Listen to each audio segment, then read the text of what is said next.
Oke, baik ya. Jadi teman-teman, ini adalah discuss masalah pengujian gitu kan. Nah, sebenarnya kalau pengujian itu tergantung dari si peneliti menggunakan pengujian apa ya. Kalau kemarin beberapa artikel jurnal yang saya lihat ada yang menggunakan pengujian itu hanya black box testing saja, ada yang black box testing dengan UAT, ada yang black box testing kemudian dengan SUS. Nah, semua itu disesuaikan dengan kebutuhan teman-teman, begitu ya. Pada dasarnya itu. Tapi kalau misalnya ketika saya baca ya, ketika melakukan pengujian black box testing, itu kan dia menguji apakah suatu sistem ini bisa bisa memproses apa yang diinputkan ya dengan outputnya itu sesuai nggak dengan harapan kita gitu kan. Nah, makanya kenapa di black box testing itu nanti hasilnya adalah berhasil, tidak berhasil. Nah, seperti itu. Nah, pengujian di black box testing itu beberapa saya baca di artikel itu memang eh, nggak banyak orang ya yang untuk black box testing. Karena kan kita melihat bagaimana input yang kita masukkan, kemudian outputnya seperti apa gitu. Nah, tapi kalau misalnya di pengujian SUS ini, karena kan pengujian SUS itu kan, eh sorry, apa kepanjangannya? Sistem usability scale, Bu. Nah, sistem usability scale gitu kan. Kalau saya bilangnya adalah skala pengujian penggunaan. Nah, di sistem usability scale ini kan ada 10 item pertanyaan yang memang dia sudah paten, ya. Betul, betul. Nah, sudah paten, kalau kita amatin lagi 10 item pertanyaan ini eh, mengandung pertanyaan yang positif dan negatif, Betul, Ibu. ya. Betul. Nah, kalau di sini pengujian ini menurut saya sendiri ya, maksudnya eh, karena kan penggunaannya ini ditujukan ke responden ya, dan beberapa artikel yang saya baca untuk pengujiannya respondennya berapa itu tergantung pada kebutuhan apa namanya penelitian. Jadi misalnya nih penelitian ini ditujukan ke bagian apa namanya keuangan yang notabene mungkin hanya beberapa orang saja ya, mungkin di bawah 10 atau berapa. Nah, berarti pakai respondennya adalah total sampling karena kan apa namanya populasinya jumlah anggota populasinya itu cukup sedikit ya, jadi bisa diambil semuanya. Tapi kalau misalnya aplikasi ini itu untuk masyarakat yang lebih besar, misalkan NS gitu ya. Nah, hitungannya kalau saya sih standar standar perhitungan yang memang lebih besar dan menggunakan rumus Lovin gitu. Jadi nggak ada batasan 10, 30. Tapi batasannya apa, Bu? Ya udah rumus Lovin. Dengan apa? Teknik pengambilan sampel yang ditentukan oleh peneliti. Begitu. Misalnya, Bu, saya total sampling nggak bisa. Kan karena kalau masyarakat NF populasinya cukup besar ya. Jadi ya udah tentukan rumus Lovinnya berapa minimal eh, responden responden yang mau dipakai gitu. Misalnya, oh Bu, setelah dihitung saya nggak mau pakai populasi NF nih karena terlalu banyak. Mungkin hanya beberapa apa ya satu prodi dan satu angkatan. Nah itu kan berarti lebih sempit lagi ya. Nah itu masih tetap dituliskan di rumus Lovinnya gitu. Berapa kira-kira apa namanya populasi sorry responden idealnya. Karena apa? Hasilnya penelitian ini, aplikasinya ini itu untuk generalisasi gitu. Untuk apa namanya? Bisa digunakan oleh semua masyarakat atau semua populasi yang kamu pilih gitu. Tapi kalau misalnya kamu memilih, Bu, kata pembimbing saya 10, 30 atau apa, itu harus disertai dengan kata pakar. Kalau menurut saya begitu ya, harus harus ada eh, apa namanya penguat gitu loh, bahwa kata pakar itu peng- pengujian atau penyebaran ya, penyebaran menggunakan metode SUS ini minimal ada berapa berapa gitu supaya ketika nanti kamu ujian hasil, sorry, sidang TA Itu ketika ditanya, kenapa kok kamu memilih respondennya 10, 30? Apakah ini cukup representatif? Nah, kamu ada acuan dan kamu akan menjawab, iya Pak, berdasarkan kata pakar begini, begini, begini. Gitu. Tapi kalau menurut saya itu tetap pada pengambilan jumlah populasi yang ideal. Gitu. Misalnya, Bu, selama saya tuh respondennya untuk populasi sekian, saya menghitung dengan rumus Solvin itu mendapatkan sekitar misalnya 100 gitu ya. 100, idealnya adalah 100. Tapi ketika saya sebarkan selama 1 minggu, 1 bulan, hanya 70 orang yang mengembalikan kuesioner secara lengkap. Jadi gimana? Ya udah hitung yang itu. Nanti di TA-nya dituliskan sebenarnya responden yang dibutuhkan itu sebanyak ini, tapi apa namanya dalam waktu pencarian responden hanya berapa responden yang mengembalikan kuesioner itu secara lengkap. Jadi peneliti hanya menganalisis kuesioner yang lengkap itu saja, gitu ya. Jadi penguatnya di situ. Karena gini, apa namanya Fajar, saya memang ada mahasiswa gitu kan, mahasiswa yang saya bimbing waktu itu dia bikin sistem presensi di salah satu sekolah. Saya tanya populasinya berapa, Bu? Kalau gurunya jumlahnya adalah 36 gitu. Ya udah pakai total sampling aja semuanya. Sebarkan, berikan kuesioner SUS gitu. Karena semua menggunakan ya. Karena kita mau tahu bagaimana penggunaan aplikasi ini di sekolah kamu gitu. Tapi sampai batas waktu yang ditentukan, Bu, nggak 36 yang mengisi, hanya 20 berapa gitu. Ya nggak apa-apa gitu. Tapi teknik pengambilan sampelnya dia menggunakan total sampling. Itu ada. Kemudian ada lagi yang dia mahasiswa saya ya, yang apa namanya membuat UI UX-nya itu di administrasi RT kalau nggak salah waktu itu. Nah, jumlah kakaknya ya banyak gitu.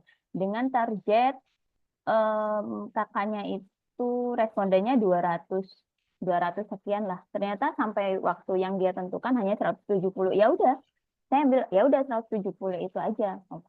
Mungkin dari pikiran dosen TI ya khususnya gitu. Ada yang nggak perlu sebanyak itu gitu kan. 10, 30, 50 itu aja cukup gitu kan. Tapi kalau dari sisi saya adalah bagaimana kita mengambil responden itu sesuai dengan objek penelitian kita. Ini untuk masyarakat siapa gitu kan. Hasilnya apakah dengan 10, 30 itu nanti bisa digeneralisasikan. Kemudian yang paling penting adalah ada acuannya. Kamu menggunakan 10, 20 atau 30 itu katanya siapa. Nah, itu ya. Jadi apa namanya? Karena pengujian ini kamu pakai kuantitatif ya. Beda. Kalau kualitatif nanti beda ceritanya ya, karena kuantitatif. Jadi pertanyaan SUS itu kan pertanyaan yang gimana tanggapannya dalam menggunakan aplikasi atau sistem informasi gitu kan ya. Nah, itu. Jadi kalau saya ya semakin semakin banyak dan responden itu bisa dijangkau ya, silakan dimaksimalkan.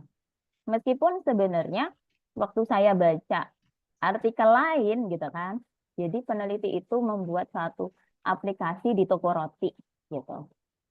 Dia itu hanya mengambil 5 responden doang untuk mengisi kuesioner. Nah, menurut saya kayak kuesioner hanya 5 orang itu kan kurang ya. Kalau kualitatif boleh, tapi kalau kuantitatif kayaknya belum deh. Apalagi itu toko kue gitu, yang notabene adalah toko kue itu kan customernya ya bisa bisa anak-anak, bisa remaja, bisa usia dewasa, bisa usia yang apa namanya kakek nenek, kan bisa gitu ya. Tapi kalau 5 orang, apakah memang dia bisa ya digeneralisasikan? Nah itu kembali lagi ke penelitinya begitu. Jadi kalau di sini sih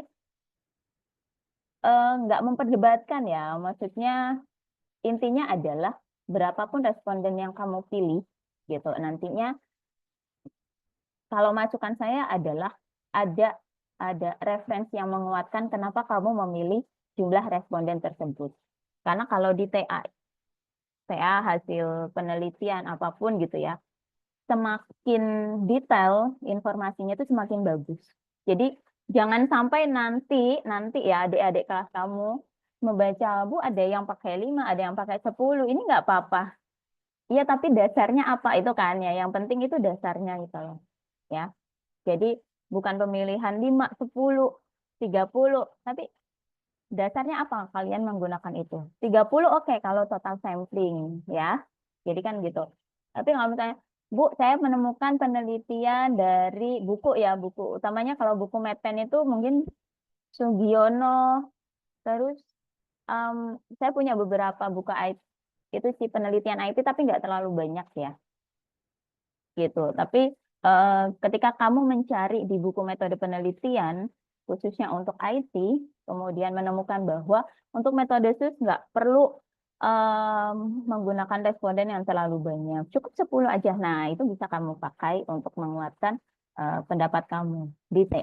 Ya. Jadi jangan sampai nanti adik-adik kamu nih, Bu, kakak kelas saya, kakak tingkat saya, pakainya ini berarti boleh.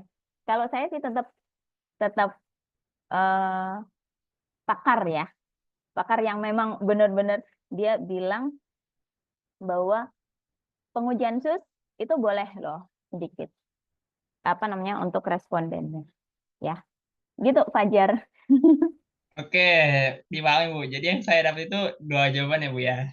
Jadi Ibu bilang itu boleh, ya kan? Jika ada penelitian pakar yang sangat kuat lah. Kenapa dia mengambil sebuah responden? Nah, saya ingin bertanya Ibu dulu Bu.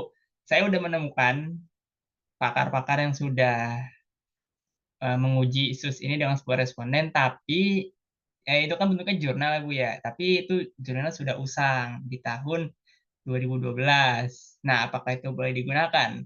Karena menyangkut peraturan TA itu kan minimal Lima. jurnal yang diambil ya 5 tahun Mm-mm. sebelumnya. Mm-mm. Itu bagaimana, Bu? Cari yang terbaru ya.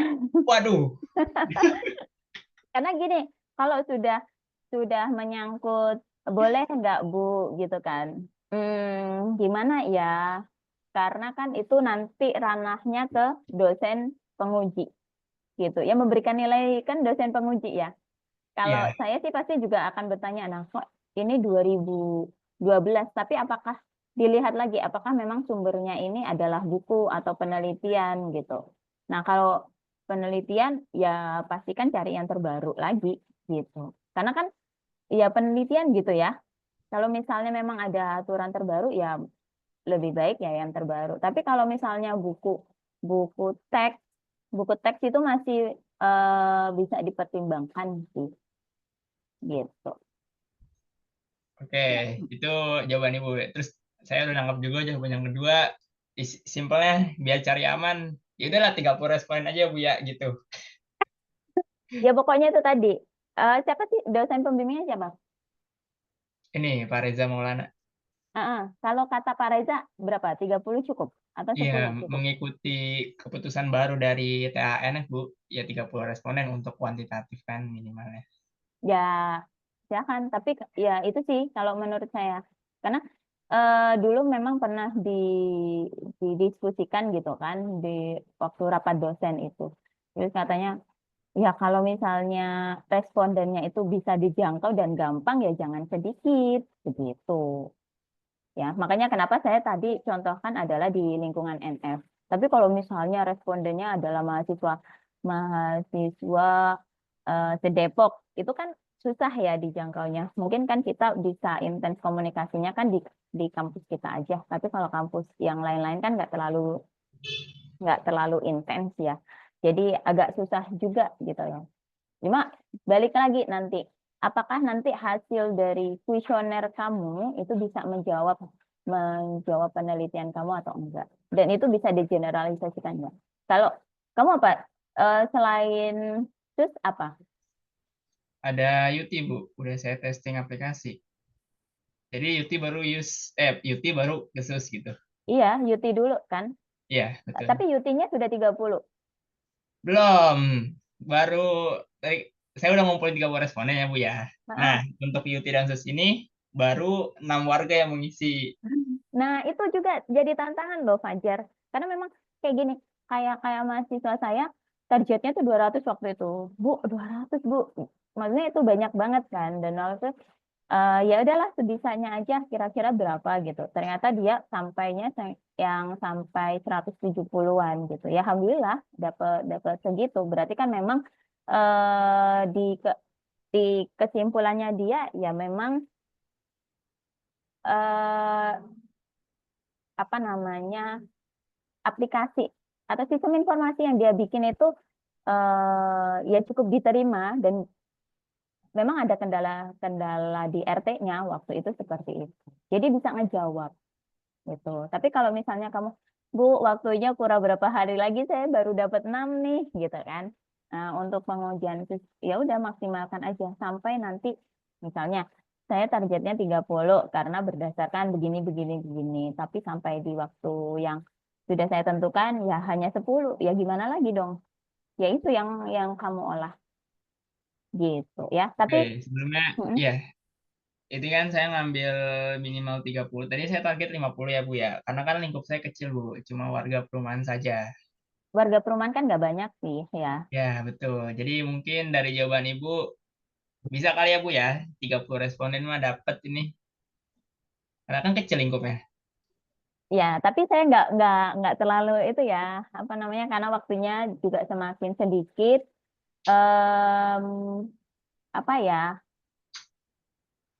ketersediaan orang itu kan kita nggak tahu ya, itu di luar prediksi. Tapi seriusan, jadi kalau saya karena saya ada pengalaman membutuhkan 500 responden waktu itu, dan meskipun saya sudah japriin ke mana-mana, ke beberapa grup yang memang saya ikutin gitu, dan itu yang nggak nggak banyak yang bersedia mengisi gitu. Ih, sama Bu, Nah ya sama. itu makanya makanya kenapa kan saya bilang waktu em, ada ada perhitungan sendiri yang memang kayak misalnya menggunakan rumus Kelvin gitu ya. Nah targetnya di situ berapa? Tapi selama waktu tertentu ternyata nggak sampai segitu gitu loh. Kalau nggak sampai kan otomatis nggak mungkin dong kita nunggu kuesionernya eh, sampai penuh ya. Maksudnya sampai batas yang kita targetkan itu terpenuhin, bisa lama, ya kan? Nah, akhirnya ya udah ketika itu sudah mencapai 50% ya udah nggak apa-apa deh ini aja. Begitu, ya. Ya, izin nambahin Bu, ini saya sudah mengumpulkan data dari bulan Februari. Cuma udah saya japring juga kan. Tapi ya Mm-mm. warganya pada begitu ya kan harus ya udahlah saya bismillah aja Iya. deh Bu ya. Heeh, iya, dan kayak gini Fajar, karena kamu kan em, warga, yang namanya warga, saya nggak tahu ya populasi yang kamu targetkan itu siapa. Apakah kamu menghitungnya itu kakak? Kemudian kakak ya, kakak itu kan artinya per satu kakak itu satu kuesioner ya, Betul. per kakak atau orang gitu. Populasinya kamu itu siapa? Kakak, orang, atau kelompok, misalnya kelompok PKK di situ, kelompok ibu-ibu di situ, atau kelompok apa Karang Taruna. Jadi kan itu menjadi batasan kamu sendiri, dan itu tolong nanti dituliskan di batasan masalah. Jadi eh, populasi objek penelitian ini adalah anak Karang Taruna. Objek penelitian ini adalah apa namanya perkaka gitu ya. Jadi itu harus didetailkan Fajar seperti itu. Nah, kemudian kalau misalnya kamu menggunakan kuesioner sus ya dan semuanya kalau menggunakan kuantitatif, eh, saran saya adalah tambahkan juga pertanyaan-pertanyaan demografis yang dia menanyakan usia, kemudian jenis kelamin, pekerjaan, pendapatan per bulan. Nah, misalnya seperti itu. Karena apa? Itu nanti diukur juga bahwa misalnya aplikasi kamu apa? Ini Bu, aplikasi rancangan judulnya atau apanya Bu? Eh, buat apa? Aplikasi apa gitu? Aman. Aman? Aplikasi pengawasan dan keamanan perumahan. Oke, keamanan berarti kan mungkin bisa per kakak ya. Nah, apa namanya? Dari situ kamu melihat bahwa siapa aja yang di sini ya statusnya misalnya pekerjaan yang mengisi ini tuh lebih banyak siapa? Perempuan kah, laki-laki, status pekerjaannya apa, dengan misalnya usianya. Nah, di situ nanti akan jadi bahan analisis kamu misalnya. Jadi sebanyak 70% yang mengisi kuesioner ini adalah laki-laki, gitu kan, dengan pendapatan sekian.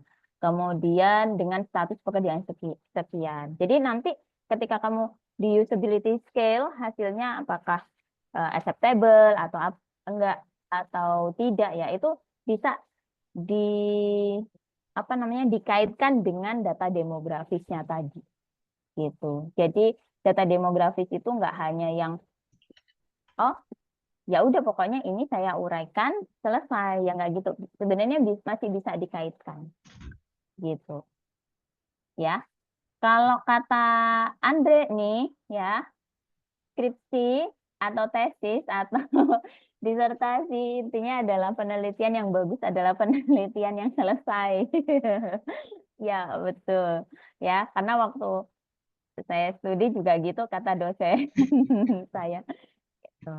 Ya. Oke, bentar. Ini Mbak Azra itu juga ada pengalaman ya untuk penelitian. Mbak Azra ada masukan nggak, Mbak Azra? Dia lagi bingung cari responden. Ya. Mbak Azra, ada tambahan nggak? Ya, ada tambahan nggak, Mbak Azra?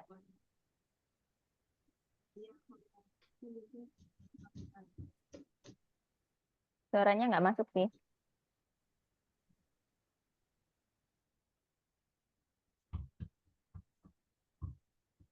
Oke, ya. Jadi teman-teman karena memang dari dari apa ya?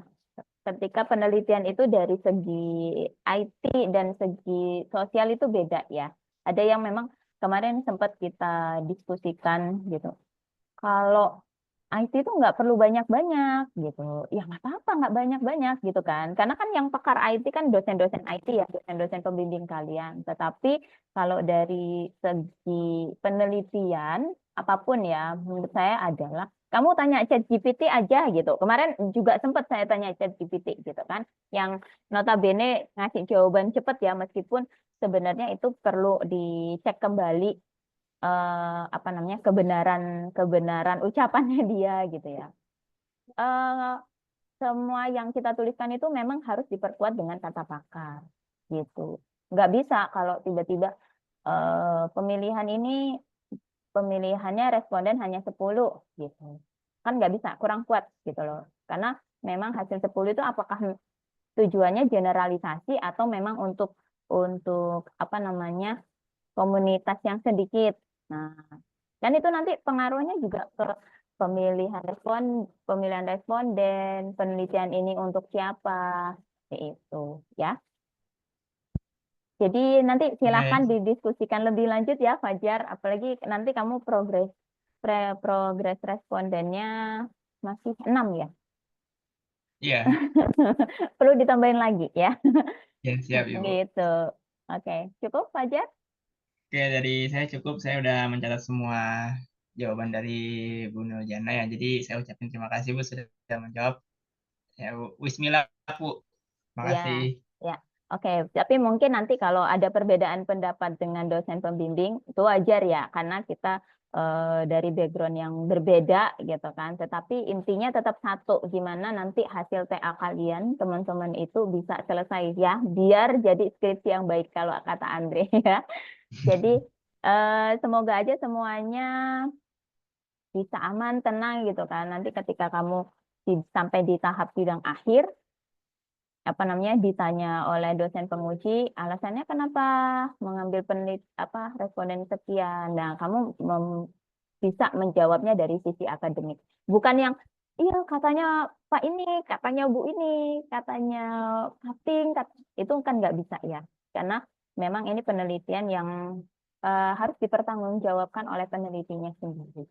Gitu. Asal Asal itu metode penelitiannya betul, insya Allah nanti tahapan penelitiannya betul, ya.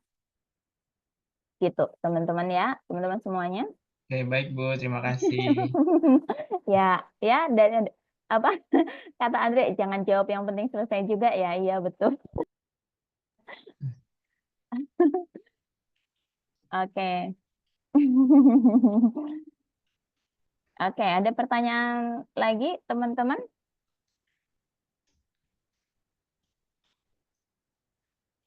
Karena ini awal pertanyaan apa pembuka pertanyaan yang memang di apa namanya?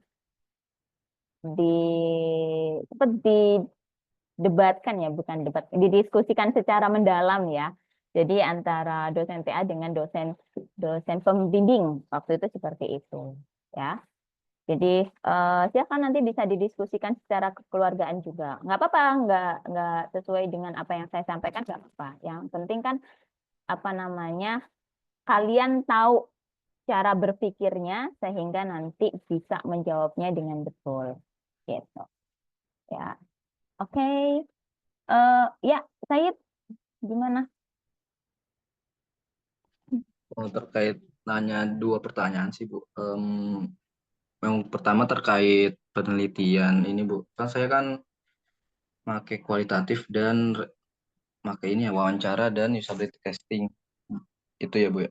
Tapi responin saya kurang nih, Bu. Kayak untuk dari pakar itu dari sisi pakar kayak minimal tuh 5 ya, Bu ya. 5 sampai 10. Nah, sedangkan saya baru bisa dibilang 4 gitu ya, Bu. Mungkin itu, Bu. Apakah aman gitu, Bu? Ya nggak aman dong. Jika misalnya ini Bu, kan karena saya mengambil dari sisi kayak kesehatan gitu. Mm-mm. Persyaratannya itu kayak pengalaman, kan karena ambil saya topiknya itu kayak pencatatan dan penjadwalan pasien stroke oleh caregiver itu Bu, kayak ada satu responden yang bisa dibilang pengalamannya itu kayak kan saya menargetkannya itu sebelumnya itu 1 tahun ke atas ya Bu ya, minimal 1 tahun. Dan Mm-mm. ada 4 tahun, apakah itu bisa mendukung untuk dijadikan alasan gitu ya Bu? Sorry. Gimana? Satu responden, Satu responnya itu bisa dibilang apa ya? Untuk require apa? Kriteria respondennya itu udah cukup bagus kayak gitu ya, Bu. mm-mm. Mm-mm. Apakah Terus itu bisa membantu jika responden yang dibutuhkan itu kurang satu? nggak kurang. Hmm, Jadi kayak gini, ketika teman-teman ya, sebentar, saya agak bingung. Kamu penelitiannya kualitatif wawancara, tapi tiba-tiba ke responden gitu. Saya agak bingung di situ. Maksudnya gini, kalau kualitatif itu kan bahasanya adalah informan, ya, informan. Tapi itu memang metodenya kualitatif secara wawancara, gitu. Tapi kalau misalnya kamu membagikan kuesioner, ya, kuesioner berarti itu namanya responden karena orang yang merespon dan itu nanti kuantitatif gitu. Nah, sekarang yang saya mau tanyakan ke kamu adalah sisi kualitatifnya itu di sebelah mananya? Maaf Bu, itu terkait untuk pembagian kuesionernya itu hanya untuk ini Bu, apa? Pencarian data informan kali ya Bu ya? Nah itu Bu. Jadi baru nanti kalau udah diseleksi informannya didapat, baru diwawancara di lebih lanjut langsung lewat online. Bentar. Kamu pengujiannya pakai apa, Sayid? Usability testing Sama? pakai teknik think aloud sih. Terusnya ada pasca testingnya itu ada nanti ditanyakan juga beberapa pertanyaan dengan pertanyaan terbuka kali. Seperti itu Bu. Nah, ini pertanyaan terbuka kali ini kan agak nggak yakin ya, saya gini. Uh-uh. Jadi gini, kalau misalnya membuat suatu suatu menentukan ya, saya menggunakan kuantitatif kan, karena kan kalau kita lihat di rubrik metode pengujian itu kan pengujian untuk apa ya? Kita melihat kuantitatif dan kualitatifnya metode analisis data. gitu. Metode analisis datanya apa? Pakai kuantitatif atau kualitatif gitu. Jadi bagaimana kita menganalisis datanya ya, bukan data awal waktu kita mau mendesain sistem informasi atau apa, itu enggak, tapi analisis data akhirnya. Data akhirnya itu mau ke pengujian yang diharapkan ke kuantitatif atau kualitatif begitu. Kalau misalnya kamu berbicara kualitatif dan itu wawancara, ya orang sedikit aja nggak masalah, 4 orang masih bisa. Informan, ya kualitatif informan artinya adalah orang yang memberikan informasi. Makanya kalau kita wawancara, kita kepo ke orang kan untuk mendapatkan informasi ya. Makanya kenapa narasumber itu dibilang informan. Itu nggak apa-apa sedikit, tapi jangan satu, kurang datanya. 2, 3, 4. Kamu tadi bilang 4 ya? Nah, itu kalau secara kualitatif memang kamu bisa bisa apa namanya perdalam hasil wawancara kamu gitu. Tapi kalau misalnya kamu nanti menyebarkan kuesioner, ya, ini kuesioner kan berarti butuh orang yang respon kuesioner, makanya kenapa disebutnya responden gitu kan. Nah, itu kalau 4 gimana Bu? Itu ya kurang kurang dong gitu. Nah, kamu bilang kadivernya misalnya ya ada kadiver yang kamu tentukan. Kayak gini, informan kunci yang saya tentukan adalah kadivernya yang sudah punya pengalaman 1 sampai 4 tahun. Yang dianggap adalah mereka punya pengalaman lebih ya, apa namanya, memberikan apa ya, treatment gitu kan untuk orang-orang yang stroke ya kalau nggak salah ya. Nah, itu. Tapi kalau misalnya kamu nggak memberikan batasan karakter itu, meskipun dia baru mendaftar, gitu kan, jadi kadivernya, ya boleh, gitu. Jadi ketika kamu bertanya, Bu, ada 1 orang yang dia itu sudah 1 sampai 4 tahun lah pengalamannya, bisa nggak Bu digunakan untuk penguat eh, apa namanya pendapat saya di penelitian ini. Nah, ditentukan lagi seperti itu. Baliknya ke situ ya, Said. Jadi kalau misalnya kamu menggunakan kualitatif dan kamu di batasan masalah harus menuliskan informan yang kamu eh, tuju, kamu target itu siapa. Nah, seperti itu. Itu bisa kalau kualitatif. Tapi kalau kuantitatif, 4 orang masih kurang ya. Dilihat lagi jumlah populasinya ada berapa. Misalnya, Bu, populasinya banyak banget, gitu kan. Itu data se-Indonesia ya? Atau se-Depok doang? Se-Indonesia sih bisa dibilang. Ada berapa coba? Data apanya nih, Bu? Caregiver-nya. Kalau data yang ngisi itu cuman ini sih, Bu, cuman 3. Dan saya ini sih, selebihnya saya ini kayak apa nyebutnya? Saya reach, saya hubungin langsung dengan kenalan itu sih, Bu. Eh, eh. Tapi pakai kuesioner. Ke kuesionernya dipakai, tapi itu tuh, Bu. Saya mungkin sebatas hanya untuk pendaftaran kali ya, Bu. Itu seperti itu, Bu. Jadi Nah, ya, mm-mm. benar-benar kualitatif sih itu. Ah, kalau kualitatif, metode pengujian loh ya, ini ya. Metode analisis datanya kamu pakai kualitatif, itu boleh. Kamu nggak bikin sistem kan? Enggak. Enggak kan?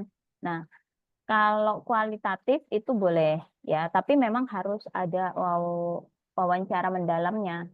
Eh, apa yang kamu tanyakan ya, atau apa yang mereka jawab itu pokoknya sudah bisa menjawab rumusan masalah kamu. Gitu ya. Kamu menentukan rumusan masalah ada berapa gitu kan. Pokoknya sudah bisa terjawab gitu. Tapi juga nggak satu responden gitu kan. Sorry, nggak satu informan, tapi hanya ada beberapa informan. Nah, kalau penelitian kualitatif itu tahapannya ada beberapa ya. Saya nggak tahu sih tahapan penelitian kamu apa aja di penelitian kualitatif. Yang pertama wawancara, Bu. Terus habis wawancara ada pengujian memakai metode usability testing. buat mengetahui heat maps-nya. Lalu ada wawancara pasca pengujian. Seperti itu sih, Bu. Dan karena metodenya Makelin UX, jadi saya setelah ada satu feedback dari pengguna, terus dari informan, tanggapan langsung diubah gitu, Bu. Jika memang itu bisa diubah dan diperlukan. Seperti itu, Bu. Mm-mm. Tapi nggak membagikan kuesioner kan? Enggak, Bu. Enggak ada SUS, enggak ada metode. Iya, maksud saya gitu. Karena kalau misalnya SUS itu kan kuantitatif ya. Sejauh yang saya baca, SUS itu pasti kuantitatif. Tapi kalau misalnya kamu bukan membagikan kuesioner yang memang harus dihitung dengan skala Likert atau apa, berarti kualitatif ya 4 aja cukup sih. Gitu. Asal ya gitu, kamu memang cara menggali pertanyaannya eh, bagus ya dan bisa menjawab menjawab rumusan masalah kamu. Gitu. Jadi kayak tadi kamu pakai awalnya kamu bilang kualitatif gitu ya. Terus habis itu kamu bilang membagikan kuesioner. Nah, itu yang saya bingung di situ. Jadi kalau kualitatif ya kualitatif aja. Kalau misalnya kamu kuesionernya buat apa? Mungkin buat data diri aja ya. Sebenarnya itu bukan kuesioner sih. Ya kamu bisa tanya-tanya biasa aja, nama informannya siapa, usianya berapa, terus pengalamannya menangani pasien stroke itu udah berapa lama.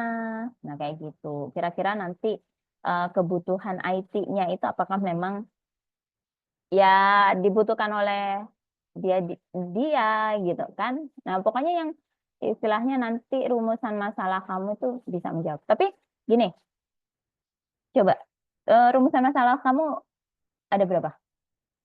Ada 2 sih, Bu. Yang pertama, Sebentar. Kayak bagaimana merancang sebuah prototipe aplikasi mobile yang dapat membantu caregiver dalam mengelola jadwal dan pencatatan kesehatan pasien stroke yang efisien gitu, Bos. Dengan menggunakan metode yang dipilih. Terus yang kedua kayak mengevaluasi prototipe aplikasi yang dikembangkan untuk mendukung caregiver dalam pengelolaan jadwal pencatatan kesehatan pasien stroke. oke. Saya ambil intinya itu jadwal pencatatan kesehatan pasien stroke ya. Ya, Nah, jadi kamu wawancaranya nanti terkait ini jadwal pencatatan kesehatan pasien stroke gitu. Selama ini kendalanya seperti apa? Kemudian eh, apa namanya? Gimana orang pasien stroke itu paham akan jadwal jadwal apa namanya kontrolnya atau gimana? Nah, seperti itu kan kamu dan informan kamu ya yang lebih ngeh gitu kan. Nah, tapi nanti kamu di pertanyaan kedua evaluasi ya. Rumusan masalah kedua kamu evaluasi kan? iya, betul. Nah, ya berarti hasilnya itu ya kalau misalnya memang kamu pakai kualitatif ya diwawancarain sesuai apakah memang aplikasi yang kamu buat itu sudah sesuai sama kebutuhannya gitu. Ya, tapi dihilangkan ya kata-kata kuesioner, responden gitu ya. Biar Oke, biar nggak ambigu nanti apa namanya pemahamannya gitu. Pun kalau misalnya nanti kamu menjelaskan ke penguji gitu kan, kamu bilang metode yang saya gunakan adalah kualitatif gitu. Dengan pertanyaan terbuka. Pertanyaan terbuka itu seperti apa? Gitu. Nah, kamu bisa apa namanya perkuat dengan kata pakar. Kata pakar pertanyaan terbuka adalah pertanyaan yang begini, begini, begini, gitu. Di sini pasti kamu nanti ditanya juga gimana kamu cara pencarian datanya, gitu. Saya melakukan wawancara dengan pertanyaan, mungkin 10 pertanyaan, 5 pertanyaan utama yang sudah saya siapkan, tapi pertanyaan-pertanyaan lanjutan itu akan berkembang sesuai dengan jawaban dari informan. Itu kualitatif itu ya kayak Gepo gitu loh, ya. Nah, itu begitu. Ya, jadi hilangkan istilah kuesioner, responden ya di kamunya Said. Jadi biar di TA kamu juga gitu, hilangkan kata-kata responden, kuesioner ya. Jadi ganti dengan informan ya. Cukup menjawab Said? menjawab, Bu. Oke, Ada lagi? nggak ada sih, Bu. Berarti kalau untuk misalkan karena kemarin saya kayak cari informannya itu dengan menyebar form itu, nyebutnya Mm-mm. apa tadi, Bu? Sebentar. Be- Berarti nanti kamu em, oh, cara pencarian datanya ya, itu di bab 3 kalau nggak salah. Sebentar, saya sekalian itu ya teman-teman share di rubriknya, share rubrik biar kalian nanti bisa mengaplikasikannya juga di sini. Rubrik penilaian bisa ya, terlihat ya.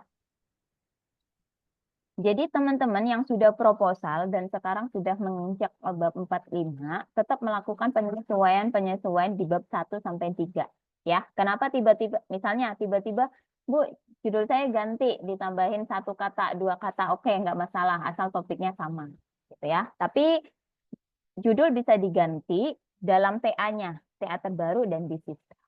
Nah, kalau permasalahannya Said, misalnya Bu, saya kemarin menyebarkan apa namanya semacam form ya, saya bilangnya form ya, bukan kuesioner ya.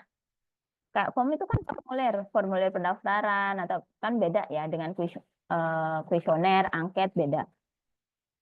Form itu untuk mencari informan yang misalnya bersedia untuk menjadi informan kita, gitu ya, calon-calon informan. Nah, nanti bisa disesuaikan di metode pengumpulan data di sini, ya. Metode pengumpulan datanya apa? Ada wawancara, ada survei, ada eksperimen. Nah, misalnya kamu wawancara, metode pengumpulan wawancara mungkin kemarin hanya sekedar metode ini adalah metode yang dilakukan dengan mewawancarai informan, gitu ya. Nah, sekarang bisa ditambahkan cara penyebaran atau cara mencari informan. Informannya adalah kamu dengan menyebarkan formulir ke berbagai grup misalnya, dan ternyata didapatkan hasil ada 3 informan yang setuju untuk menjadi calon informan ya, ada 3 calon informan yang setuju untuk menjadi informan kamu. Itu. Jadi dijelaskan lebih detail di metode pengumpulan data. Nanti di bab 4, di bab 4, wait, bab 4 di sini kamu jelaskan. Bentar, penjelasan hasil implementasi pengujian ya. Tadi ngomong pengujian kan. Nah, atau di bab 4 di subbab manapun ya, tergantung nanti hasil diskusi kamu dengan dosen pembimbing, kamu tuliskan untuk pengujian ini itu informannya siapa. Misalnya ada 4 gitu kan. Ini kemarin juga ada yang tanya, Bu, kalau misalnya untuk mencatat informan apakah harus nama asli atau inisial? Bisa. Nah, itu sesuai dengan kesepakatan peneliti dengan informannya. Apakah bersedia nama informan itu ditulis lengkap atau enggak? Kalau enggak, silakan menggunakan nama inisial.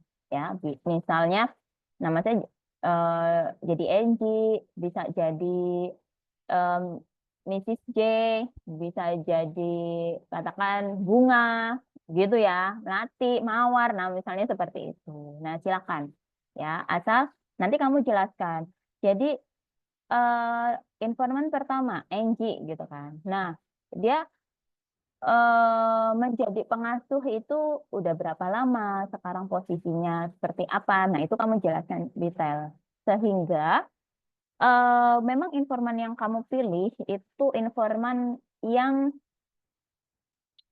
apa ya, sesuai dengan yang kamu butuhkan untuk pengujian penelitian kamu.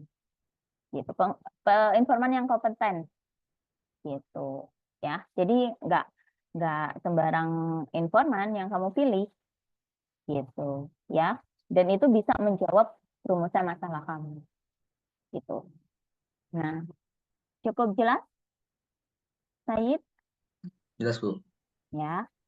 Cuma saya kayaknya kalau membutuhkan waktu untuk mencari contohnya ya kalau itu. Jadi eh, mungkin nanti bisa disambi dengan pertanyaan lain ya, sambil saya cari-cari deh contoh-contoh untuk apa namanya menaruh informannya ini, data informannya. Gitu. Oke, ada tambahan pertanyaan, Said? Itu aja sih Bu, itu aja. Itu aja ya. Tapi seluruh hasil diskusi silakan didiskusikan kembali dengan dosen pembimbing ya. Kalau misalnya dosen pembimbingnya enggak begitu gitu kan. Ya, jalan tengahnya balik lagi ke Said ya.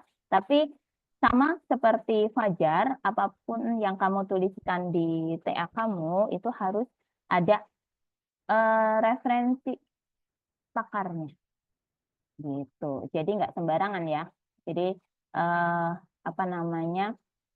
Biar kamu kalau di TA sidang akhir waktu ditanyain kenapa kok begini, nah berdasarkan kata pakar, berdasarkan penelitian terdahulu gitu. Jadi bukan kata dosen saya begini. Nah itu kan nggak bisa ya.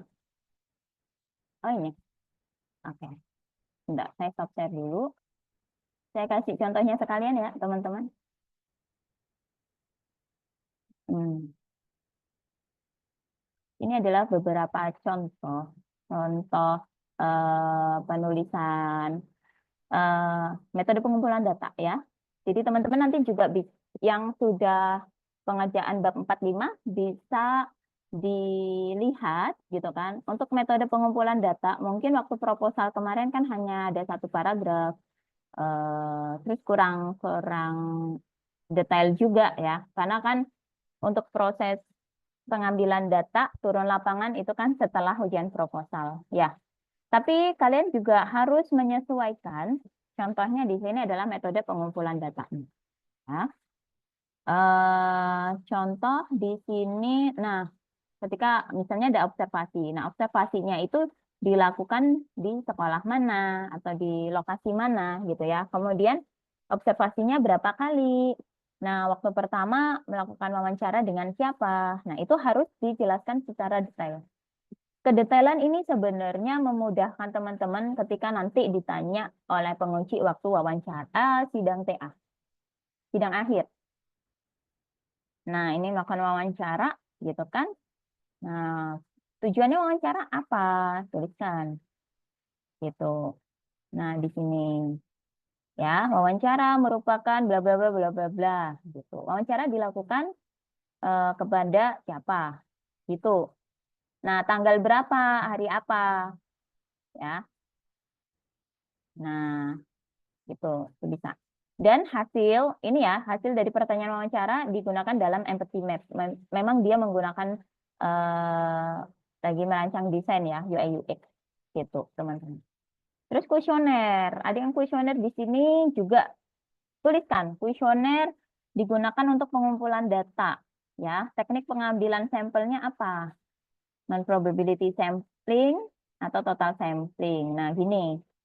Nah, ya. Misalnya, tadi yang sempat saya jelaskan, total sampling digunakan ketika jumlah populasinya terlalu sedikit. Maka dari itu teknik ini, semua populasi adalah sampel penelitian. Begitu. Jumlah populasinya berapa? Oh, 31 orang. Gitu. Nah, di sini dijelaskan kuesionernya di ini. Ini sus ya. Ini mungkin sesuai sama penelitian Fajar gitu kan. Tetapi untuk teman-teman nanti bisa dimodifikasi ya. Yang jadi intinya adalah bahwa kalian tetap harus menyesuaikan bab 3 gitu. Ya. Kemudian nanti di bab 4.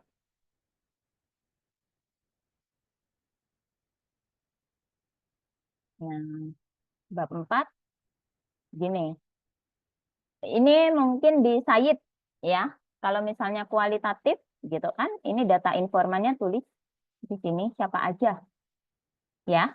Terus mungkin kamu kalau pekerjaan jelas ya, mungkin pengalaman kerjanya berapa lama. Nah, mungkin ada status misalnya dia ikut organisasi atau lembaga ya, atau yang dia ya biasa aja gitu. Tapi di sini data partisipan atau data informan harus ditulis jelas ya di situ.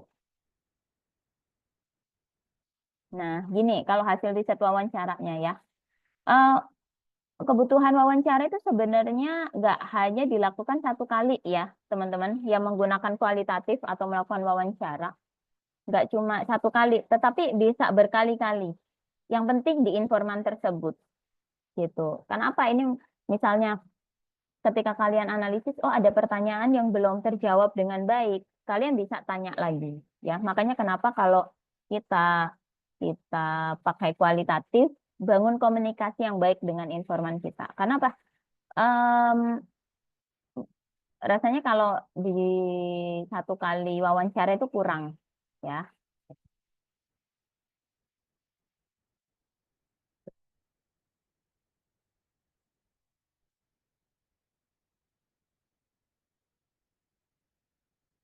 Oke, pembuatan UI UX-nya ya. Tapi itu ya, Said ya, atau teman-teman yang menggunakan kualitatif, jadi data informannya itu tuliskan. Oke? Bu, Oke? saya Heeh, mau nanya. silakan. Jadi ini sebenarnya lebih ke konfirmasi aja sih Bu. Jadi saya kan rencana ada 4 ya Bu ya, 4 pembagian nih untuk kualitatif saya Bu. Jadi ada pemilik UMKM, Hmm. habis itu admin, habis itu ada pembeli, habis itu ada publik gitu Bu. Di web soalnya di sistem informasi saya itu ada role-role-nya Bu. Jadi Mm-mm. dia login sebagai role-nya apa admin misal, ada juga sebagai buyer gitu, ada juga sebagai public. Nah, jadi itu tiap tiap ininya tiap wawancara pasti beda pertanyaan Bu ya. Misalnya pemilik UMKM saya jelaskan tentang struktur infrastrukturnya, bagaimana teknologi dibuat. Untuk admin nanti bagaimana cara mengatur dashboard, bagaimana cara tambah barang, hapus orang gitu Bu. Nanti untuk buyer lagi beda lagi Bu ya. Kalau itu kan Bu. Tapi kalau itu aman Bu, 4 orang itu Bu. Boleh gitu ya. Em, iya, bentar, saya carikan contohnya. Kayaknya aman sih. Paling nggak kan kamu cari informan yang kompeten ya, maksudnya sudah mewakili setiap role di aplikasi kamu kan? Ya. Heeh. Saya Kayaknya, juga udah nambahin sih di batas masalah bahwa penelitian ini hanya akan dilakukan di perusahaan ini, hanya akan dilakukan oleh pengguna. Pengguna definisinya apa? Yaitu user dan admin gitu. mm-mm. Nah, itu jelaskan juga di pengguna di situ tuh siapa yang kamu pilih. Posisinya sebagai apa? Itu bisa ya. Ya, Heeh. Jadi perjelas di situ. Yang penting ketika kamu sudah menjelaskan poin itu di bab 3, nggak usah dijelaskan lagi di bab 4. Gitu. Jadi nggak usah ada redundant penjelasan ya. ya. Tuh, sebentar. Ada nggak ya? Kayaknya sih ada.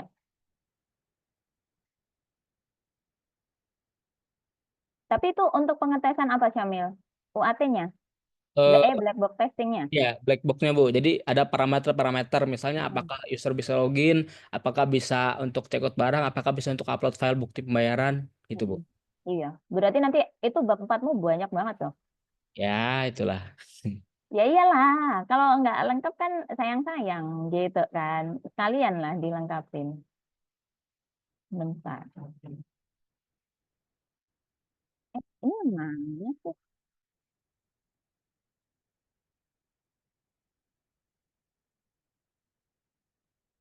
Oh ini. Sebentar. Aku kasih contoh. Ini apa namanya? Punya kakak tingkat sih. Gimana ya?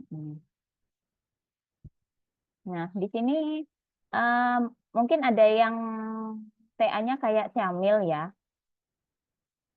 Jadi ini analisis sistemnya identifikasi aktor gitu kan. Nah, aktor itu ada super admin sama admin di sini. Tugasnya apa-apa-apa gitu. Ya, user stories-nya berdasarkan hasil wawancara. Nah, kan memang kebutuhan antara setiap role pasti berbeda ya, Samil ya. Betul, betul, betul. Nah, itu juga harus dijelaskan ya. Makanya di sini kenapa ada user story-nya berdasarkan wawancara. Gitu. Admin, super admin, pengennya ngelihat pendapatan pengeluaran berdasarkan tanggal gitu ya. Sehingga nggak perlu repot, misalnya gitu. Nah, nanti usernya pengennya apa? Nah, seperti itu kan juga harus diceritakan ya di sini. Begitu. Nah, tapi catatan ya teman-teman, apapun yang kalian buat, misalnya user story atau apapun yang kalian tulis dalam bentuk tabel, dalam bentuk gambar, itu harus dimaknai. ya.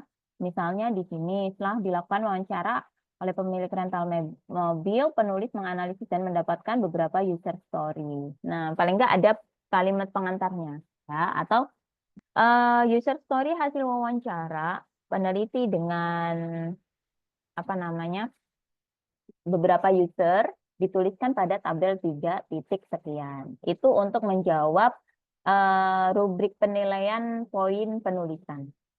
Ya, itu. Oke, kayak gitu. Tapi ini kalau nggak salah, meskipun di awal itu kualitatif ya, terus dia menggunakan apa ya ini? Oke, terus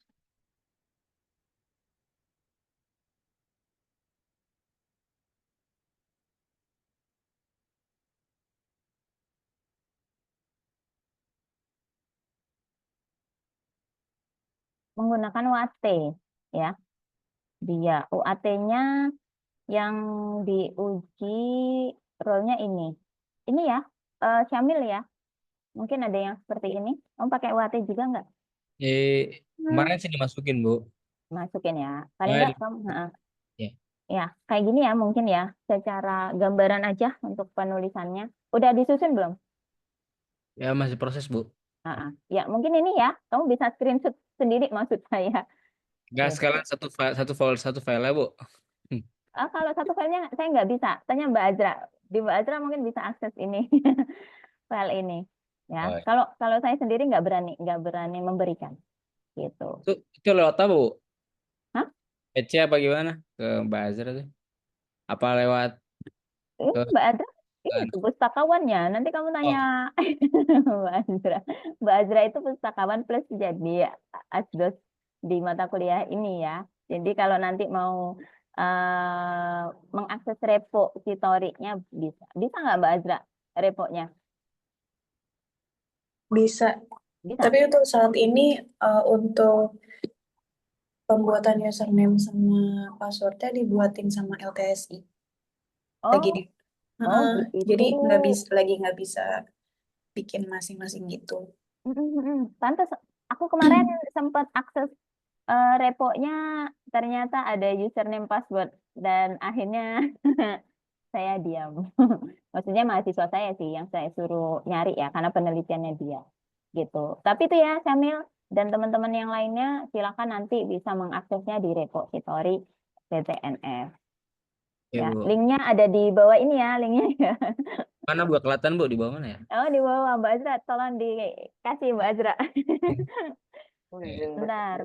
Ini UAT-nya kayak gitu ya. Jadi jelaskan per role-nya gitu kan, Syamil. Terus gimana menurut dia poinnya.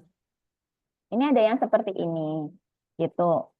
Sebenarnya penulisan hasil bab 45 itu kan disesuaikan ya dengan kebutuhan peneliti. Jadi kamu bisa menulisnya seperti ini, bisa kamu tuliskan model lain. Yang terpenting adalah terbaca. Gitu. Sebentar. Kemudian, buat kesimpulan saran, ini ada berapa dia? Hmm. Oh, kalau di sini dia nggak ngambil banyak banyak responden ya, karena kayaknya ini kualitatif deh. Karena penelitian ini hanya membuat aplikasi rental mobil untuk super admin dan admin. Mungkin untuk 2 aja. Makanya kenapa user acceptance testnya itu hanya 2. Ya, Saya gitu. berarti 3 kali cukup, Bu ya? Nah, itu. Ya, Saya kalau kadang, 4 kalau banyak gitu, Bu. Detail. enggak, maksudnya gini, kalau untuk penentuan, Bu, 2, 3 cukup nggak ya? Nah, itu saya nggak bisa menjawab secara jelas ya. Nanti bisa didiskusikan dengan dosen pembimbing saja ya, Ya. Camil ya, untuk jelasnya. Tapi kalau misalnya yang kuesioner kayak SUS atau apa itu baru saya bisa. Kalau ini kan hanya hanya maksudnya kualitatif, terus hanya untuk orang itu saja gitu loh. Ya, mungkin Camil juga gitu ya. Bikin aplikasinya hanya untuk organisasi itu aja, bagian itu saja gitu.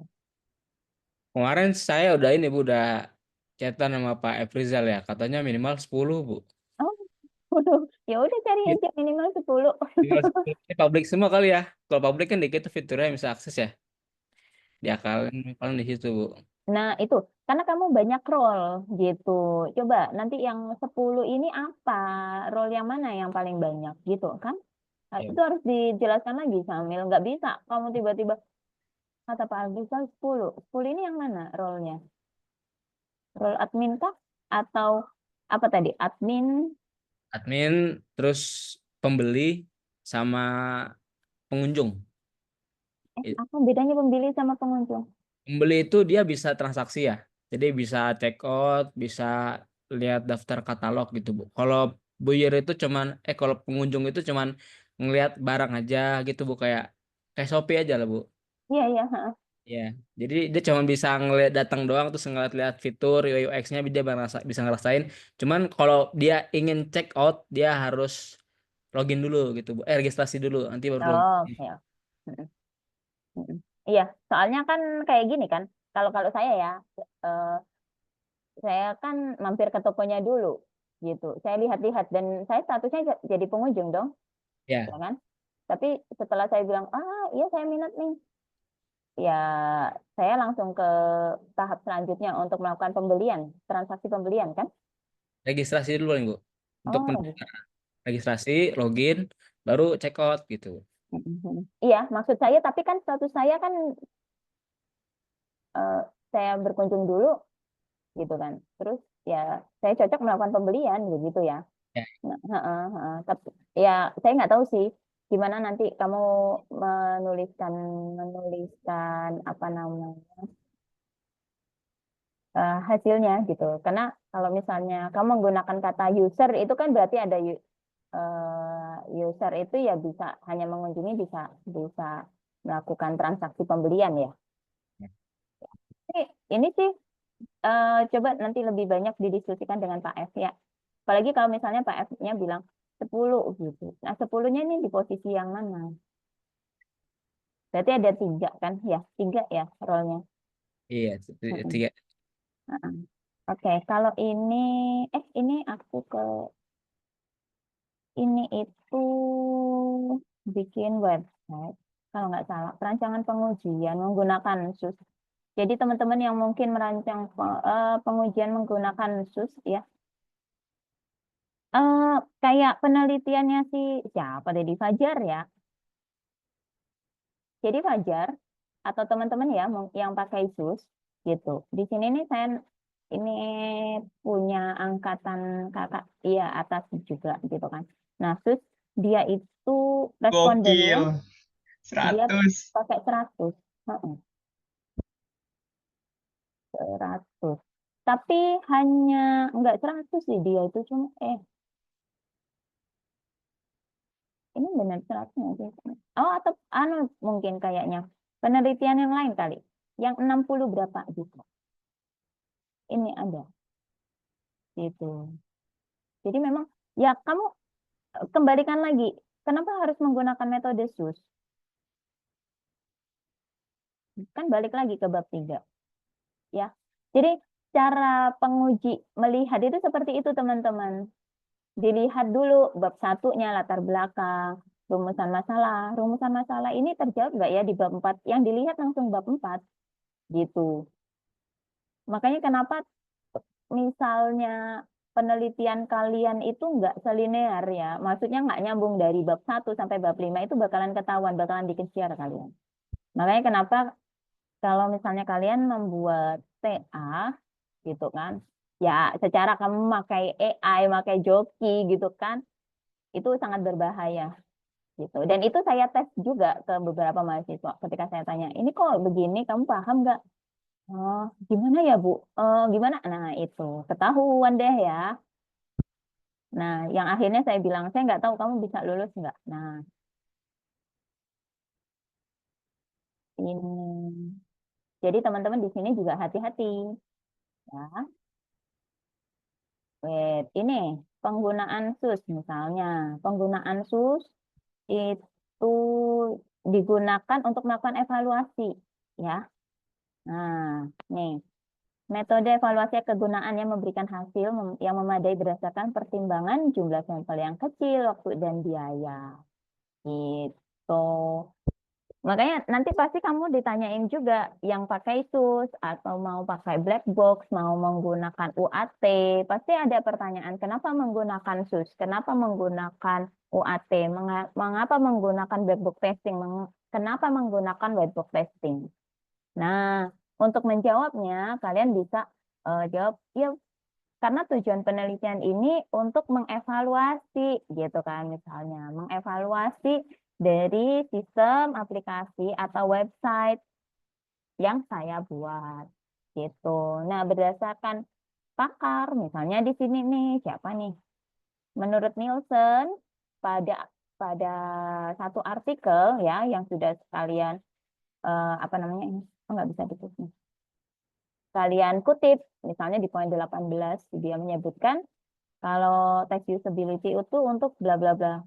Pengalaman pengguna dalam berinteraksi dengan aplikasi atau website sampai pengguna dapat mengoperasikan aplikasi dengan efektif dan cepat. Gitu ya. Namanya aja pengalaman pengguna. Jadi di sini kenapa saya bilang kalau sistem usability scale itu idealnya itu banyak. Karena apa?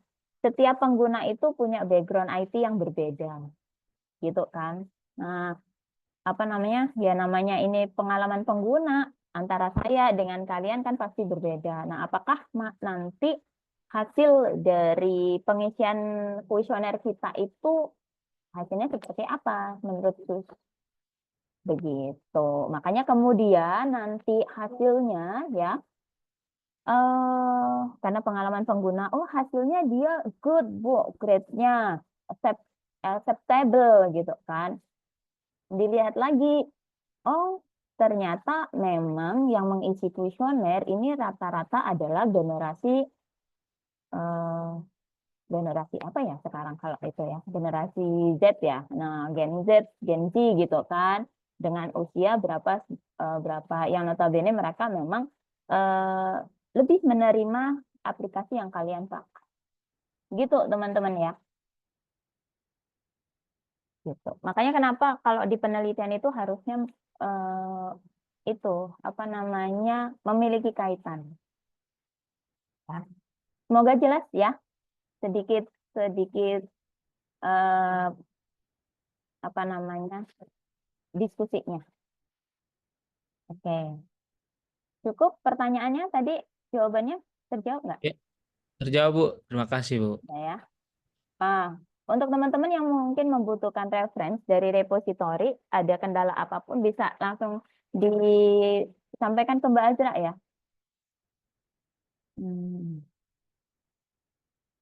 Oke, ada pertanyaan, Bu. Saya menggunakan metode penelitian kualitatif dengan metode pengujian berupa usability testing menggunakan Maze Design dan UAT. Oke. Pada tahap pengambilan data awal, saya mewawancarai 10 informan dan juga melibatkan 10 peserta. Oke, namun pada tahap UAT hanya 4 orang yang dapat saya wawancarai. Apakah hal tersebut tidak menjadi masalah, Bu? Saya nggak tahu ya. Jadi masalah nggak ya sama dosen pengujinya dan hasil penelitian kamu gitu kan? Nah, sebenarnya kalau survei itu kayaknya harus sama deh. Apa namanya? Antara orang yang diwawancarain atau diambil data ya sebelum melakukan pengujian sama setelah pengujian gitu. Ya, Mbak Azra ada pengalaman penelitian survei nggak?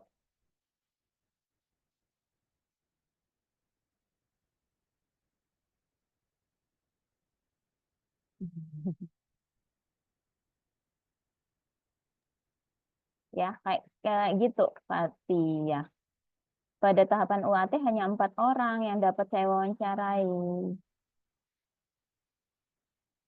Nah, ini kan sisanya kenapa gitu kan? Saya nggak tahu sih ini. Mungkin bisa jadi masalah, tapi kalau misalnya mampu untuk menjawab apa namanya rumusan masalah kamu ya nggak akan jadi masalah gitu. Fatia, ada respon? Idealnya gitu. sama ya. Oke, baik Bu, terima kasih. Tapi nanti bisa didiskusikan lebih lanjut ya dengan dosen pembimbingnya. Iya, baik Bu. Dan kayak gini, kenapa kok ini hasilnya berbeda? Misalnya nih, sisa orang yang lain belum sempat diwawancarain karena mungkin kesibukan atau apa. Nah, kayak gitu ya. Begitu. Tapi atau nanti ya udah orangnya nggak 10 tapi 4 aja biar sama. Itu juga boleh. Dan itu silakan didiskusikan dengan dosen pembimbing. Gitu. Oke, ada pertanyaan Bu, tabel perinformannya beda-beda atau gimana Bu kalau kualitatif maksudnya? Maksudnya mungkin Ada Bu, nggak jelas. Oh, gimana Muklis? Sudah terjawab Muklis?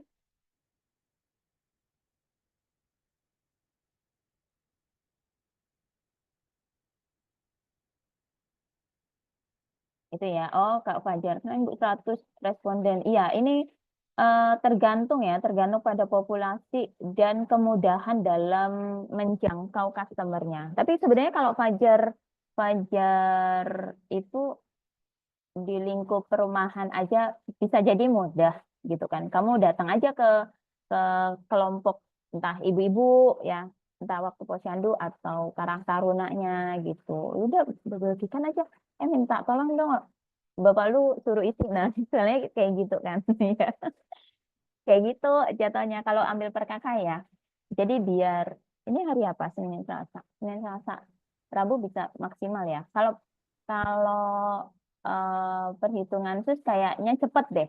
Kayaknya ya untuk perhitungan begitu. Tapi lihat juga respondennya. Kalau banyak juga nggak selesai-selesai kan. Tapi kalau misalnya sedikit, nah bisa insya Allah. Ya. Ya, Dan harus bisa baik, sih. Bu. Karena kamu udah kayaknya hilalnya kayak udah kelihatan gitu loh ya. Ini tinggal dikit lagi gitu ya. Ya, makasih ya Bu. Oke. Oke. Oke, kalau ada pertanyaan silahkan disampaikan. Kalau nggak ada, Bu, saya izin bertanya. iya. Eh, kan kalau saya mau tanya terkait sama ini ya Bu ya, fitur-fitur yang saya kerjain di aplikasi itu. Jadi kan kalau secara requirement dari apa namanya, dari user yang saya targetkan itu hanya misal ada 2 fitur gitu ya Bu ya. Terus dari saya itu improve karena mungkin uh, fiturnya terlalu sedikit gitu kan 2. Jadi kita coba tambahkan fiturnya misal jadi 5 gitu. Nah, kalau seperti itu eh bagaimana Bu? Eh apakah itu nanti mungkin dituliskan di TA-nya itu bentuk improvisasi dari peneliti atau seperti apa Bu Ya, rinciannya? ya, oke. Karena sebenarnya kebutuhan dari usernya itu hanya 2 gitu kan, 2 fitur ya. Betul. Nggak apa-apa sih, tuliskan aja.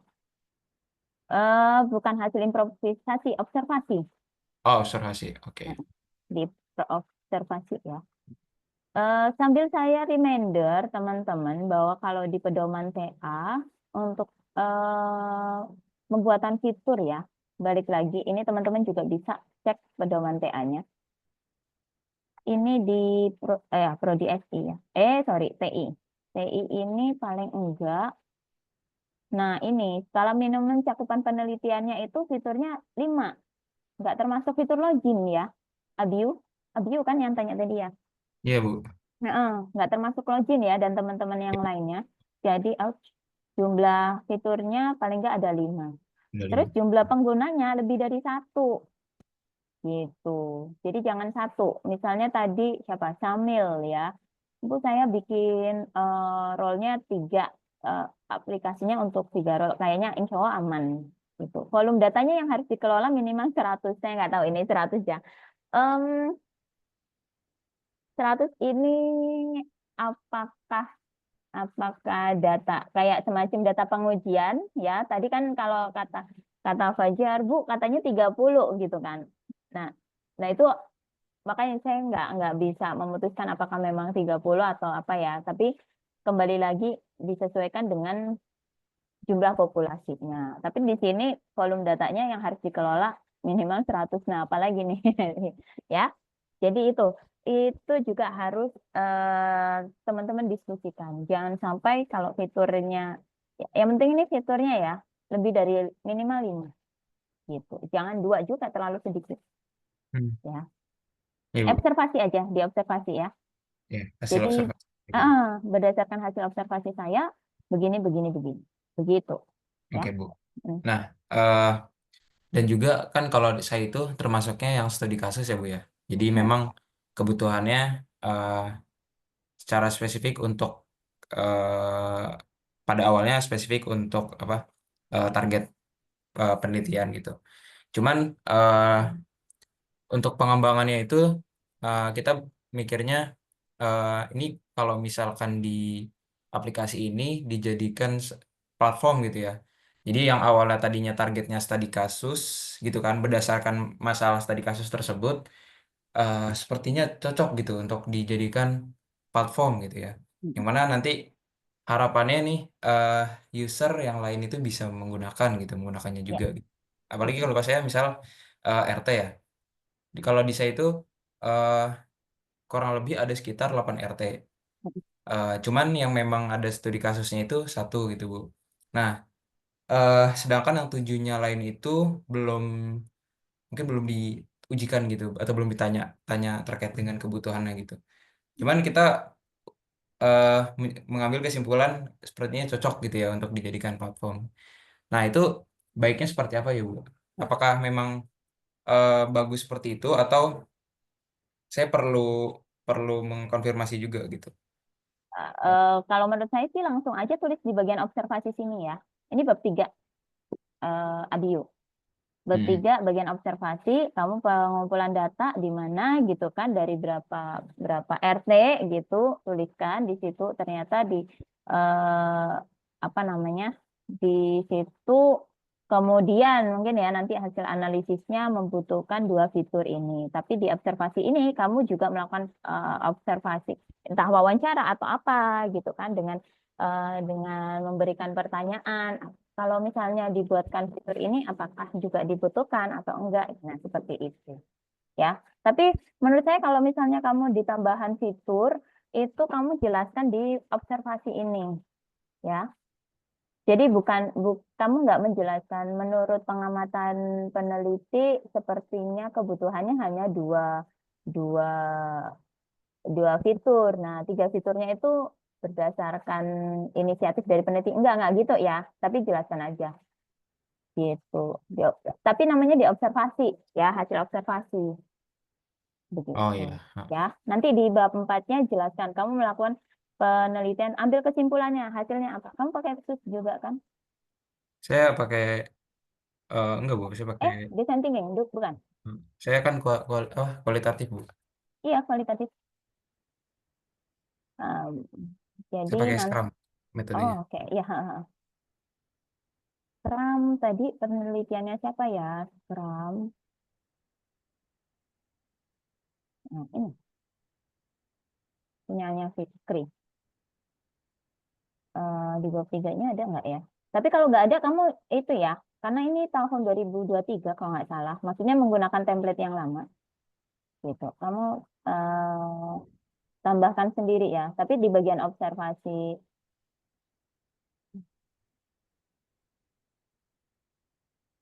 bagian bab 3 dong.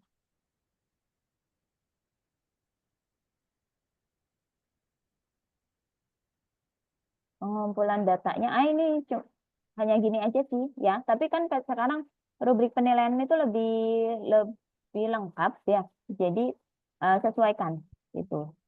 Cuma menurut saya tambahkan di bagian observasinya gitu. Terus hasil analisisnya ya. Misalnya kamu nulis di kebutuhan mana ya? User story kali ya. Gitu. Kamu menceritakan kebutuhannya di mana? Ya di user story-nya di bab 4 sih, Bu. Iya, heeh, iya. Tapi ini maksudnya makanya jangan lihat penulisan subnya, kontennya aja gitu kan. Ya. Nah, user story-nya nggak apa-apa nanti selain dua fitur yang memang dibutuhkan, nanti di sini ada tambahan admin itu bisa apa? Super admin misalnya ya. Super admin bisa mengakses fitur apa saja, nah, kayak gitu. Ya. Ya. Mm-mm. Ya, berarti kalau saya simpulkan penjelasan di awalnya itu eh, mungkin tambahan konteksnya ditambahkan di observasi gitu ya. Di Mm-mm. ya, terus di bab 4-nya langsung aja dituliskan di observasi gitu ya. Di user stories gitu ya. Hasilnya, hasil penelitiannya gitu. Ya, Ya, ya, Bu. cukup menjawab. Cukup menjawab, Bu. Tadinya saya mau nambahin konteksnya di bab 4 gitu. Cuman oh ternyata di bab 3 gitu ya, di observasi. Jadi kayak gini, kalau di bab 3 itu kan judul babnya adalah metodologi penelitian ya. Jadi gimana cara kamu itu akan melakukan penelitian ini gitu. Dan itu jelaskan, misalnya kamu pengambilan datanya menggunakan observasi, ya udah jelaskan observasi ini dilakukan dengan wawancara, hasil wawancaranya apa namanya kebutuhan pengguna itu hanya 2 fitur, fitur apa saja, kemudian fitur ini bisa dikembangkan menjadi 3 fitur baru, gitu. Sehingga pembuatan aplikasinya ini lebih lengkap, begitu. Yang penting adalah masih sesuai kebutuhan mereka, ya, Ya. dan menjawab pertanyaan penelitian kamu, menjadi solusi dari masalah yang sudah kamu jelaskan di latar belakang. Itu. Hasilnya seperti apa? Jelaskan, uraikan secara lengkap di bab 4. Gitu, ya. Ya. Oke, Bu. Ya, oke. Ada lagi? Sudah jam 10. Ya, teman-teman.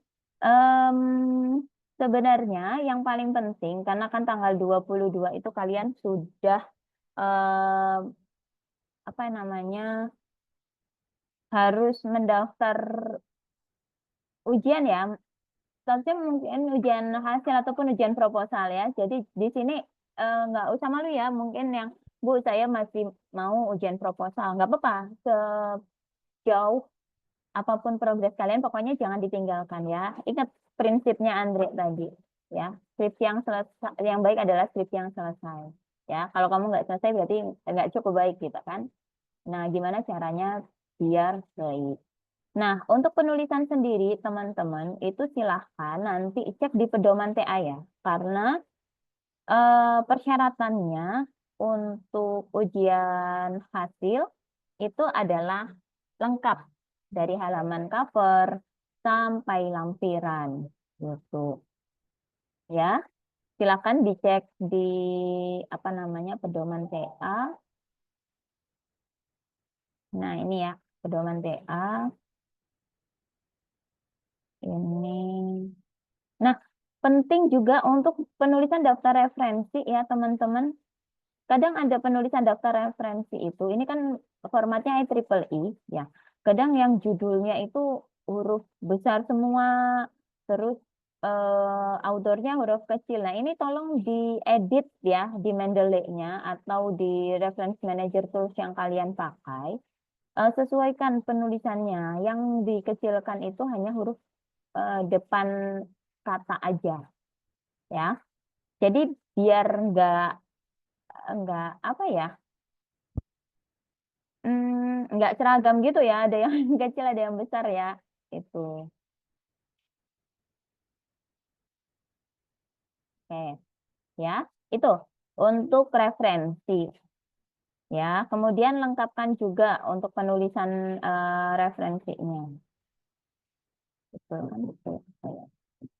Nah, kemudian ini lampiran ya, contoh halaman sampul proposal ini yang menjadi penting juga dikumpulkan waktu sidang hasil. Gitu, judul ya, ini nggak usah ditulis judul seperti ini, langsung aja judul kalian apa, misalnya rancang bangun bla bla bla. Nah, langsung ya, ukuran 14. Berarti TA ya, ini bukan proposal, tugas akhir, tulisannya nama, NIM, program studinya, Depok dan tahun. Ya.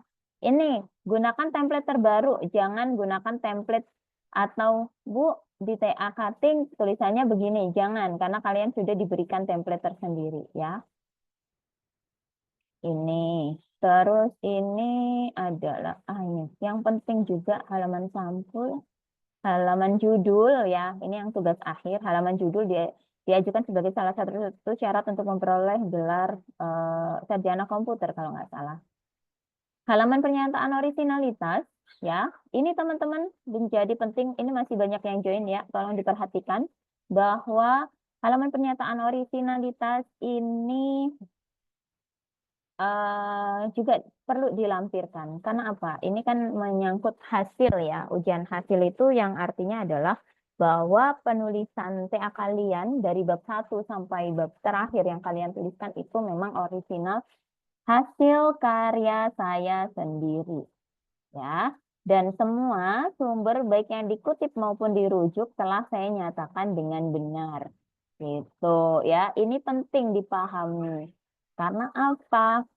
Karena sudah terjadi adanya plagiatisme dan resikonya adalah gelar akademik kalian akan dicabut.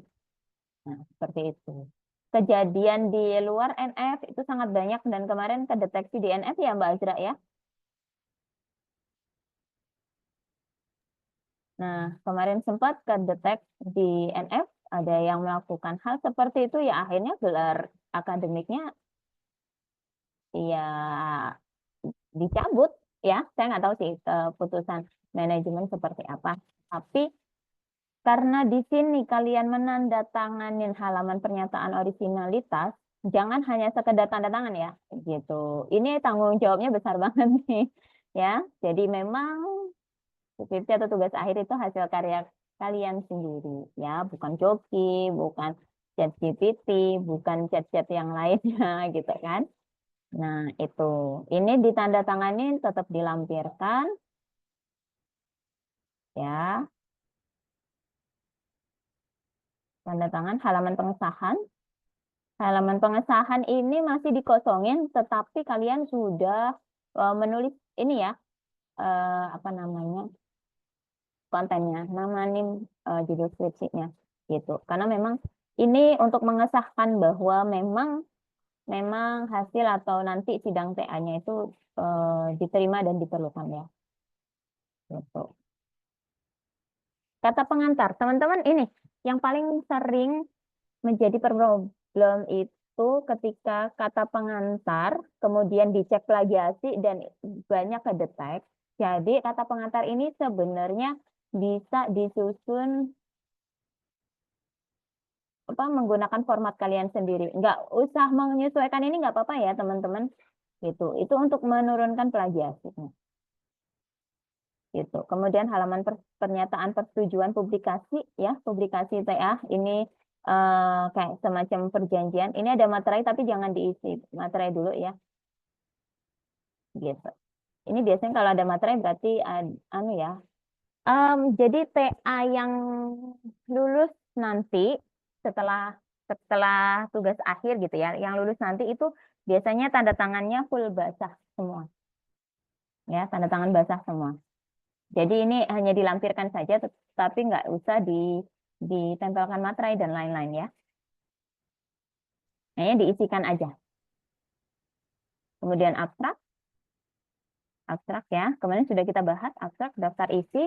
Teman-teman diingat untuk penulisan halaman ya. Jadi untuk halaman menggunakan angka Arab, angka Arab itu mulai dari pendahuluan. Dimulai dari angka 1, halaman 1 ya. Halaman judul bla bla bla ini masih angka Romawi kecil. Gitu. Di sini di daftar isi kalau misalnya ada istilah asing di italik. Kayak gini ya. Daftar gambar. Daftar gambar juga kalau ada istilah asing di italik. Daftar tabel juga logo pembatas buku. Oh, ini nanti ya kepentingannya waktu mau cetak buat yudisium. Nah, oke, gitu ya teman-teman. Ini untuk pedoman TA. Silakan dicek-cek gitu kan. Jangan sampai nanti teman-teman waktu kita cek di rubrik penilaian gitu kan. Mana rubriknya? rubrik penilaian ya, sedikit saya tambahkan di sini. Rubrik penilaian ini ada, ini yang ujian hasil ya. Kalau kalian cek rubrik penilaian, cari yang di set ujian hasil. Gitu. Nah, ini judul bab 1 dan lain-lain. Di sini saya reminder mengusahakan teman-teman untuk poin daftar referensi, kemudian abstrak, penulisan. Nah, ini dapat poin yang maksimal ya. Jadi jangan sia-siakan ya. Ini kan sebenarnya template aja. Jadi misalnya saya kasih abstrak. Daftar referensinya, oh udah 15 nih misalnya nih. Aku kasih nilai sangat baik aja deh semua. Kita bisa amanin berapa nilai ya. Terus abstraknya, oh ada isinya ada latar belakang, ya, permasalahan. Terus metodenya, hasil akhirnya seperti apa. Terus ada 3-5 kata kunci. Oke, kita coba baik. Bahasa Inggrisnya oke ya. Ini ditranslatein per kalimat. Jangan langsung satu paragraf abstrak ya. Karena bisa jadi nanti tesisnya amburadul. Aneh kalau kata Mbak Azra. Penulisannya ya sesuai urutan, bagian, bebas typo, kemudian ejaan, struktur kalimat, penulisan kata asing itu dicetak miring, dia hasilnya sangat baik. Kemudian dokumennya menggunakan daftar isi otomatis, ya, daftar tabel, gaya penomoran yang betul, sangat baik. Penjelasan, terdapat penjelasan gambar dan tabel sangat baik. Dokumen ini sangat baik. Oh, berarti kalian sudah mengamankan sekitar 24 poin, ya. Jadi kalau saya sih mengawanti-wantinya di sini ya teman-teman untuk mengamankan 24 poin penilaian kalian. Minimal kan 70, berarti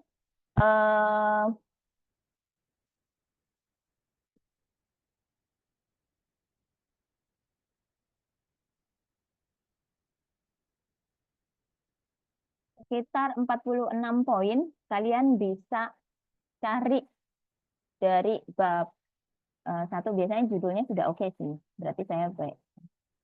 Sangat baik aja. Berarti berapa? 26 ya.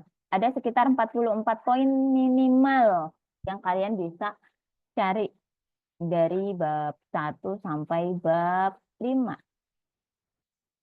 Gitu. Ya, paling enggak kalau misalnya di poin penilaian penulisan ya. Penulisan ini baik, kalian sudah mengamankan sekitar 26. Begitu. Oke, sampai sini ada pertanyaan? Saya stop share ya. Bu, mau tanya lagi, Bu. Mm-mm. Kalau mau bikin akun repositori, itu bisa kemana ya, Bu ya? Soalnya kemarin saya bikin akun, terus kayaknya mungkin database dari sananya ke riset, jadi nggak kedaftar lagi gitu, Bu. Mbak Azra, boleh dibantu jawabnya?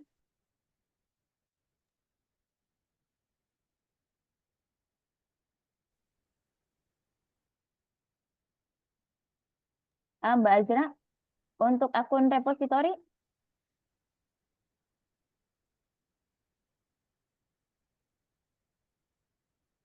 halo Mbak Azra. Oh, ke LTSI, ke support itu bukan? Oh iya, oke. Oh iya, ya, Ya. itu ya. Makasih, Mas Muzak. Ya, makasih Kak Azra. Oke, tadi katanya lagi dibikinin nih. Oh, lagi dibikinin ini.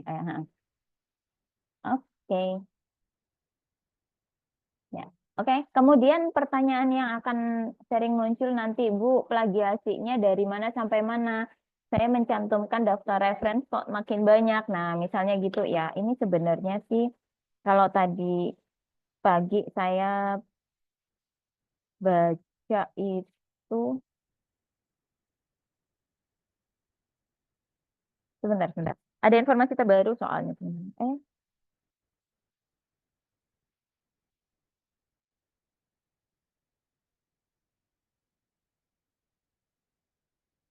Oh, nanti akan diinfokan ke grup ya, teman-teman ya. Gitu. Tapi untuk informasi awal sih keseluruhan dari cover sampai lampiran. Makanya lampiran kalau misal lampiran itu yang berhasil menurunkan tingkat plagiasi ya teman-teman sebenarnya. Jadi usahakan lampiran itu juga ikut dicek plagiasi. Gitu. Apalagi kalau misalnya penelitiannya adalah kualitatif. Gitu. Ya. Kemudian kata pengantar nggak usah ikutin format di NF ya. Itu juga menurunkan plagiasi. Jadi silakan dimodifikasi sesuai dengan kebutuhan kalian. Yang terpenting adalah ada aja kata pengantarnya. Kemudian penting ketika menulis kata pengantar, ini saya balik ke ini dulu ya sedikit. Kata pengantar ini sukanya ya, kalau misalnya ucapan terima kasih gitu kan. Kalian siapa? Terus. Nah ini, misalnya, nah ini, misalnya mengucapkan terima kasih kepada Bu Tiffany misalnya ya, Bu Tiffany selaku dosen pembimbing. Nanti Kaprodi nomor 2 Bu Tiffany selaku Kaprodi. Nah, jangan ya. Jadi kalau misalnya memang kalian mencantumkan nama Bu Tiffany, ya udah Bu Tiffany itu jabatannya apa? Selaku dosen pembimbing dan Kaprodi atau apa gitu ya. Jadi nama Bu Tiffany satu aja. Pun dengan dosen-dosen lainnya misalnya menjabat di 2 jabatan ya jadi pembimbing pembimbing TA kamu ya jadi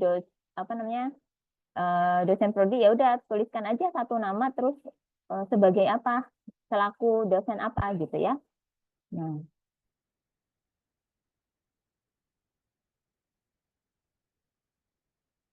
tuh kan ya. Ini ada yang bilang, ya Bu, kalau saya cek dari cover lengkap semuanya kena 24%, tapi kalau bab 1 sampai 5 dapatnya 18%. Nah, itu ya, teman-teman. Ada yang nanti Bu daftar pustakanya kena 10% sendiri. Nah, gitu kan ya. Jadi kalian menurunkannya pasti agak lagi ya pusing juga gitu kan. Nah, oke. Karena waktu untuk pendaftaran ujian proposal dan ujian hasil itu kurang berapa hari lagi ya? 1, 2, 3. 3 hari. 3 hari ini yang pusing saya juga nih udah progres mahasiswa pada dikumpulin belum saya review. Ya udahlah ya kita semangat bersama gitu kan. Akhirnya seperti itu.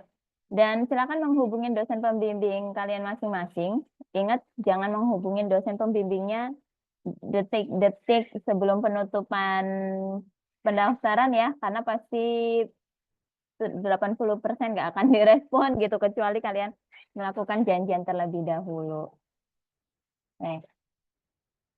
Bentar.